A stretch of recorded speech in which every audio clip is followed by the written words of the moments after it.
Do Brasil chegou-nos uma notícia triste que quase que abalou o mundo, numa fase em que já estava a ganhar corpo e um aquecimento o debate político no Brasil por causa das eleições deste ano. Surgiu então nas notícias o desaparecimento de um jornalista britânico que já vivia no Brasil há algum tempo, portanto Don Phillips, ele e um guia que é um ativista também da proteção da natureza, acabaram por algum tempo depois ser encontrados mortos, portanto com sinais de terem sido assassinados. Olha, David, nós estamos diante aí de mais um caso policial que foi alçado à condição de interesse internacional. Nada pode normalizar a perda de vidas. Isso temos sido unânimes aqui nas nossas discussões no painel. No entanto, eu considero que este tema seja importante para que o nosso público esteja preparado para o início de uma campanha de demonização do povo brasileiro. É importante lembrar que eu já mencionei en passant em uma das edições aqui do Conexão Angola, que a derrota do Ocidente na Ucrânia acelerou a necessidade de práticas de pirataria na floresta amazônica por parte dos países da NATO, que inclusive estão querendo estender a NATO para o Equador e Colômbia. Não há nenhuma preocupação desses países com a natureza, com os índios, com os direitos humanos.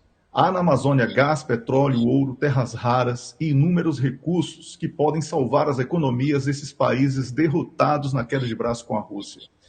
A intenção deles é única e exclusiva de fazer propaganda de destruição da imagem do Brasil para facilitar o que eu chamo de roubo da Amazônia.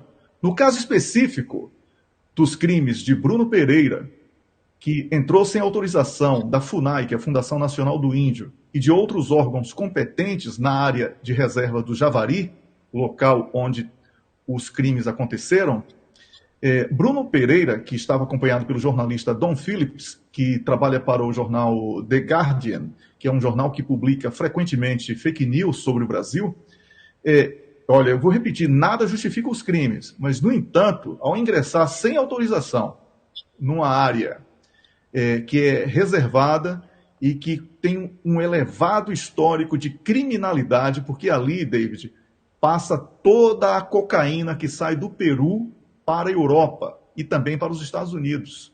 Para além da pesca ilegal de um peixe chamado pirarucu, que é um peixe de elevado valor nutricional. Os malogrados sabiam dos riscos que corriam. Dom e Bruno foram assassinados não por garimpeiros, nem por madeireiros, nem por desmatadores, nem pela polícia que muitos dizem que é extremamente cruel. Não, não foi isso. Eles foram assassinados a mando de um narcotraficante peruano chamado Rubens Vidia Coelho, que também é conhecido como Colômbia. Aparentemente, a presença do jornalista e do indigenista prejudicava o transporte de cocaína na rota entre Peru e Brasil, e esse teria sido o motivo do crime. Eu trabalhei em Angola no período da guerra, David. Nunca deixei de seguir as recomendações de segurança das autoridades competentes. Por isso, estou aqui vivo. Obviamente que eu lamento com sinceridade essas mortes, porque nada justifica assassinatos, nada. Isso afasta o ser humano da condição de racional.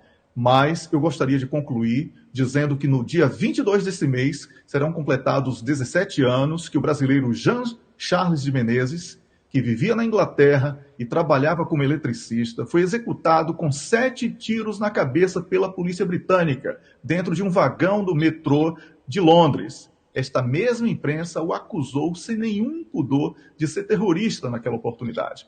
Ele tinha visto de residente e trabalhava honestamente como eletricista. Até hoje a justiça não foi feita e o governo do Reino Unido não puniu os responsáveis.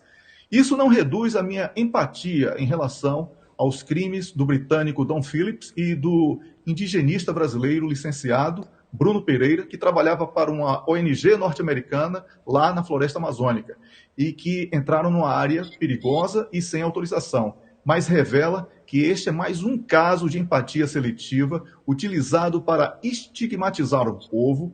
O meu repúdio à russofobia também será manifestado, neste caso, que está sendo formada aí uma brazucofobia, que tem como objetivo final o roubo das riquezas de um país pacífico, que é o Brasil, que sempre respeitou os outros países e no qual eu nasci e tenho orgulho disso. Obrigado, Wellington. De facto, uma situação lamentável.